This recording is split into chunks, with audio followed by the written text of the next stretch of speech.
Dad had an expression when he took a look at a situation and he thought it was a mess. He'd say, "That's a heck of a way to run a railroad." Well, I got to tell you, that comes to mind every time I look at the way the city of Orlando is run under the Dyer administration. What a heck of a way to run a city. And the case in point that I made this morning on the radio show, I want to talk with you about now on my Bud's Daily Rants and Raves video. And it is this. All of a sudden we learn that this soccer stadium that Mayor Dyer said we absolutely had to build to attract a Major League Soccer franchise to the city of Orlando. Never mind that there's no demonstrated fan following for big-time soccer in the state of Florida. History shows that there really is very, very little of that to support a franchise. But at any rate, we had to have it. Well, guess what? That stadium is not going to be built in the time frame the mayor told the soccer folks when he got them involved in this deal, because he doesn't have all the land.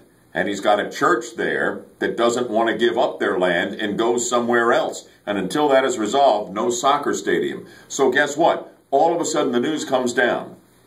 This is incredible. Heck of a way to run a city. That we are not going to be playing the first season with this soccer team in the brand new soccer-specific stadium. They had to have.